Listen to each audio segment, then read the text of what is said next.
Welcome to Take 5, your 5-minute inspirational message from Evangelical Alliance Ireland. I'm Nick Park, and I was intrigued recently when I saw a news story about a church that was on the move. Now, you might say, well, that's what we want, isn't it? We want churches to be on the move. But this church was actually physically on the move. It's a church in Sweden, an old Lutheran church right up in the Arctic Circle. And the church building has moved 5 kilometres across town. Now, no, it didn't walk by itself. They moved the church on trucks. Now, churches do sometimes need to move. You know, I've heard of, in fact, I think of the church where I gave my life to Jesus. The church where I gave my life to Jesus was in a tough district of East Belfast, right beside the Harland and Wolff shipyards. And originally the church was founded among the people who lived in that area. But what happened as people joined the church, their lifestyle changed. A lot of them, they stopped drinking, they began to work harder, they began to study more. And what happened was they prospered. And this is a phenomenon that happens around the world with the gospel. It's called redemption lift, that whenever people come to faith in Jesus Christ, their economic conditions very often improve. And what had happened over the space of 1 or 2 generations is that the original founding people that this church was composed of, now their children, their grandchildren, still composed the bulk of the church's members, but they'd all moved out, they'd prospered, they'd all moved out to the suburbs, and we're all travelling across town in an area where there was very little space to park all their cars to worship. And so they moved to a suburb, they moved across town. Made a lot of sense.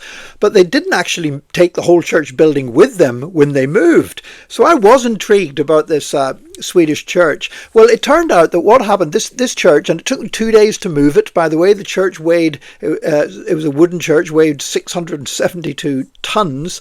But apparently there's an iron ore mine underneath the town centre of the town, and basically they've tunnelled so much digging out this iron ore from the mine that it's made the whole town right under the town centre is all totally unstable. So they've actually had to build a new town centre, and they wanted to keep the same church building. And so I understand the mining company paid for this to happen, and they moved the church over 2 days, put it on a massive big truck and moved it across town and set it up in a new location where the new town centre is now. And it was quite an occasion. The King of Sweden turned up for the moving of the church, Carl Gustav the 16th, and he even stayed on to have a cup of coffee, and not just any cup of coffee, because there's a great tradition in Swedish churches. They call it Kirk Cafe, church coffee, and they decided they were to celebrate the move of the church. They were going to have the biggest Kirk Cafe ever in history to get in the Guinness Book of Records, and the King of Sweden turned up at the church, which I thought was a nice touch. You know, sometimes churches are undermined. Sometimes in a spiritual sense, there are things that take place that undermine the foundations of a church. That's something we always do need to take care of. You don't wait until the church collapses underneath. I'm not talking about a physical mining now, but I'm talking about when people start undermining the doctrinal foundations of the church, or the values that the church is built on, values of love and grace and truth. So sometimes churches can be undermined like that.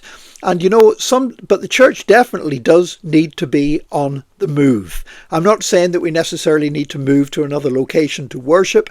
I'm not saying that we ever that we have to put the church buildings on trucks and move it across town.